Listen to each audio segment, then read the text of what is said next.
안녕하세요. 배터리의 진심인 남자 한중입니다. 자, 오늘 이수 스페셜티 케미컬 함께 보도록 할 건데 오늘 소폭 좀 주가 상승이 이루어지고 있습니다. 주가 상승이 나오는 이유는 여러분들도 아시다시피 현재 이슈가 하나 나왔죠. 이슈가 하나 나와서 이제 주가가 일부 좀 회복세를 보이고 있는 상황인데 액면 분할 이후 차익 실현이 좀 나온 상황이었기 때문에 앞으로 이제 좀 소화해야 될 물량들은 어느 정도 존재합니다. 그렇기 때문에 주가 흐름은 좀 지켜봐야 될 부분이라고 생각을 하고요. 자, 일단은 꾸준히 좀 거론이 되고 있는 미래 먹거리 산업이 이 이수 스페셜티 케미컬의 이슈가 계속해서 되고 있습니다. 단기간에 좀 나올 수 있는 추가적인 이슈라고 본다고 한다면은 당연하게도 이 이수 스페셜티 케미컬 하면은 전고체 이슈가 계속해서 주가 상승이 좀 강한 상승 모멘텀으로 적용이 됐었죠. 그래서 한 달 뒤에 이 유럽에 인터배터리가 예정이 되어 있습니다. 관련해서 또 삼성 SDI가 참석을 진행을 하기 때문에 전고체 관련 이슈가 한 번 더 나와줄 가능성도 있다라고 좀 볼 수가 있을 것 같고요. 폐배터리 관련해서는 사실 오늘 이슈가 나온 부분에 있어서는 제가 잠시 뒤에 기사를 함께 같이 읽어보면서 어떤 내용인지 말씀을 드려보도록 하겠고요. 이 폐배터리와 이 전고체 관련해서 이슈가 계속해서 되고 있지만 과연 이 미래 가치가 사실 충분할까? 이 부분도 우리가 좀 알아봐야 될 것 같습니다. 이소 스페셜티 케미컬이 관련주로 이제 엮이고 있는 상황이고 그 기대감으로 인해서 주가 상승이 강하게 나온 것도 맞습니다. 하지만 현재 어, 이 매출이 찍히는 것을 본다고 한다면은 사실 이 현재 주가 가치로 인정받을 수 있는 게 맞는 것인가 라는 의문도 우리가 좀 제기를 해볼 수가 있는데요. 그런 부분에 있어서 간단하게 좀 말씀을 드려보는 시간 가져볼 거고요. 기술적인 부분들 그리고 수급적인 부분들도 간단하게 체크를 해보는 시간 가져볼 거니까요. 참고해 주시면 감사하겠습니다. 자, 그럼 본격적으로 이수 스페셜티 케미컬 5월 20일 리뷰 시작하도록 하겠습니다. 자, 먼저 인터배터리 일정을 좀 체크를 해볼게요. 일단 유럽에서 인터배터리가 열리게 됩니다. 2024년 인터배터리 유럽이 24년 6월 19일부터 21일까지 3일간 개최를 하게 됩니다. 독일 메스 미넨에서 개최를 하고요.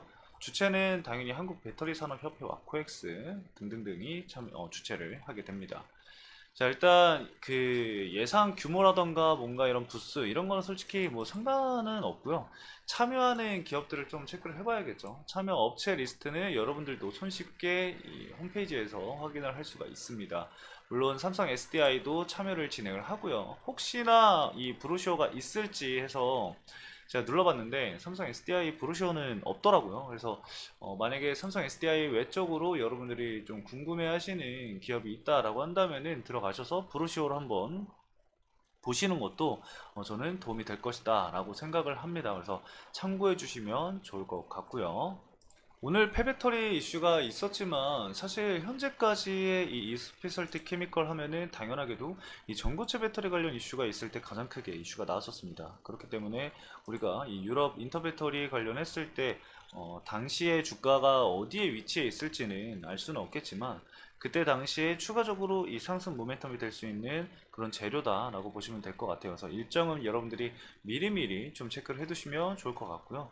과거에도 이제 2월 달에도 이 삼성 SDI가 이 샘플, 이 전고체 배터리 샘플을 출하를 한다라는 이슈가 나오면서 주가 상승이 1차적으로 나왔고요. 이후에 이제 3월 달에 국내에서 코엑스에서 인터배터리를 진행을 했는데 여기서 이제 삼성 SDI가 전고체 배터리 이 플랜을 발표를 하게 되면서 추가적인 상승이 한 번 더 나왔었습니다. 이후에 이제 차익 실현이 좀 물량이 나오긴 했지만 우리는 그거를 좀 알 수가 있는 거죠. 이제 삼성 SDI 쪽에서의 전고체 배터리 관련 이슈가 있으면은 이 이스페셜티 케미컬 관련해서 상승 모멘텀으로 적용이 된다라는 것이 누구나 현재 주식을 하고 이 이소 스페셜티 케미컬을 매매를 하신 분들이라고 한다면은 충분히 그 이해관계를 이해를 하시고 계실 겁니다. 그렇기 때문에 유럽 인터배터리를 중요하게 봐야 한다라고 좀 볼 수가 있을 것 같고요. 자, 오늘 주가 상승이 이루어진 이슈를 좀 살펴보도록 하겠습니다. 아마 여러분들도 좀 보셨을 거라고 생각을 하는데 일단 같이 보면서 추가적으로 어떤 내용이 있을지 그리고 어떻게 해석을 해야 될지 부가적으로 설명을 드릴 수 있는 게 있다고 한다면 설명을 드리도록 하겠습니다. 자, 이수스펠티 케미컬 폐배터리 재활용 사업을 본격화한다 라는 기사가 5월 20일 오전 10시에 나왔습니다.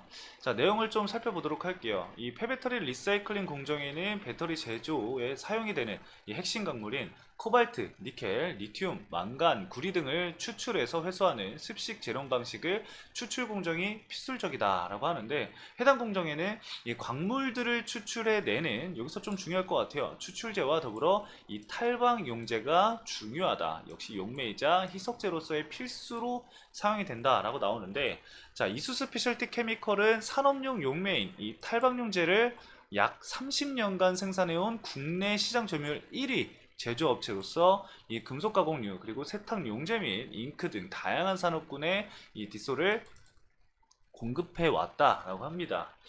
이 수스페셜티 케미컬은 그간 이 업력과 그리고 기술력을 바탕으로 향후 가파른 성장이 전망이 되는 폐배터리 리사이클링 희석제 시장에 선점을 해서 신규 브랜드를 런칭을 하고요. 그리고 작년 10월 국내 유일의 추출제 제조업체인 EA포스와의 업무 협약식을 맺고 추출제와 희석제를 패키지로 판매를 하고 있다라고 하는데, 추가적으로 봐야 할 부분이 바로 여기인 것 같아요. 이수 스페셜티 케미컬이 이 국내 최대 이 폐배터리 리사이클링 업체인 S사의 기존 공장 공급에 이어서 6월 가동 예정인 신규 공장에 1000톤 이상의 대규모 희석제 공급을 완료를 했다라고 합니다. 그래서 리사이클 관련 업체들과 희석제 공급을 위한 기술 협약 등을 계속해서 진행을 하고 있다라고 합니다.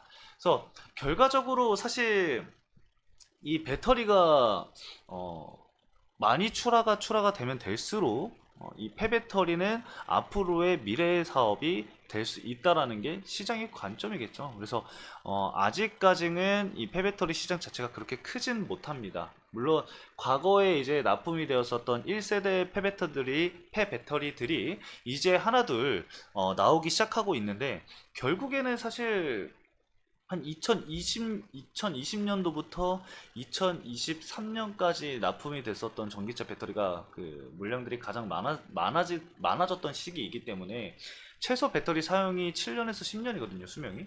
그럼 보통 이제 정말 잘 쓴다고 하면은 10년 이상을 쓰니까 10년이라고 가정을 한다고 한다면은 최소 못해도 2030년 이후가 돼야지만 이 폐배터리 시장이 본격적으로 개화할 것이다 라고 우리가 예상을 좀 해볼 수가 있을 것 같아요. 그래서 이슈로 적용을 할 수 있는 부분이긴 하지만 너무나 좀 거리가 있는 사업이다라고 좀 볼 수가 있을 것 같아요. 그래서 실적 부분에 직접적으로 큰 영향을 주기까지에는 다소 시간이 좀 걸릴 수 있을 것 같다라고 좀 볼 수가 있을 것 같고요. 전고체 관련해서도 사실 마찬가지입니다. 아무리 이 전고체 배터리 관련해서 2027년도에 이제 상용화를 시키겠다라고 하더라도, 여러분, 이 상용화랑 그리고 이 대중화는 좀 다르게 보셔야 합니다. 현재 이 전방산업, 이 2차 전기차의 전방산업이 부진이 된다라는 이야기가 나오고 있는 게, 전기차 가격적인 측면도 계속해서 거론이 되고 있는 상황이거든요.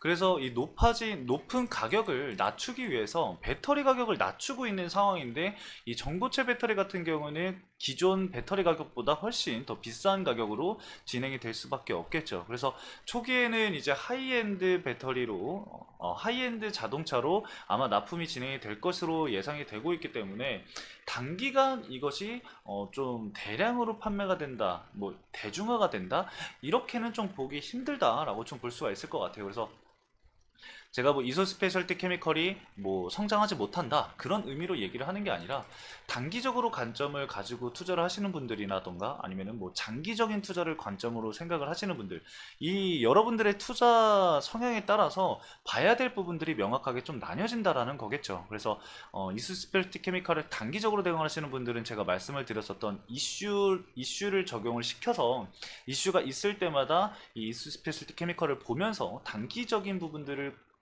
활용을 하시면 좋을 것 같고, 장기적으로 이 이소 스페셜티 케미컬을 보시는 분들은 실질적으로 실적 부분이 나와 주는지를 앞으로 좀 명확하게 지켜볼 필요가 있다라고 좀 볼 수가 있을 것 같습니다.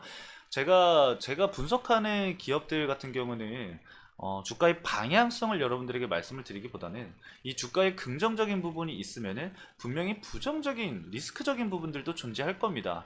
여러분들의 투자를 좀 더 새로운 관점과 그리고 색안경을 끼고 보지 않도록 하는 게 제 역할이니까요. 어, 너무 이제 제가 뭐 지금 이수 스페셜티 케미컬을 더 안 좋게 얘기하는 것 같아서 또 말씀을 드리는 거니까 참고해 주시면 좋을 것 같습니다. 어쨌든 단기적으로 대응을 하시는 분들에게는 제가 봤을 때는 지금 한 6월 달에 이제 예정이 되어 있었던 인터 배터리가 가장 좀 중요한 이슈가 되지 않을까 생각이 듭니다. 그래서 해당 내용들 꼭 참고를 해주시고 관련된 내용들이 나온다고 한다면은 제가 추가적으로 여러분들에게 말씀을 드릴 거니까요. 참고해 주시면 좋을 것 같습니다. 실적 부분도 있어서 이수 스페셜티 케미컬이 과연 앞으로의 성장성이 있는지 관련해서도 제가 어, 촬영을 진행을 해서 여러분들에게 말씀을 드릴 거니까요. 그것도 참고를 해주시면 좋을 것 같습니다. 이수 스페셜티 케미컬 관련해서 궁금하신 게 있으시면 언제든지 댓글란에 남겨주시면 제가 다음 영상에 촬영하는데 참고해서 진행을 하도록 하겠습니다. 오늘 이수 스페셜티 케미컬 여기까지 말씀을 드리고 마치도록 하겠습니다. 해당 영상도 시청해주신 여러분들 감사합니다.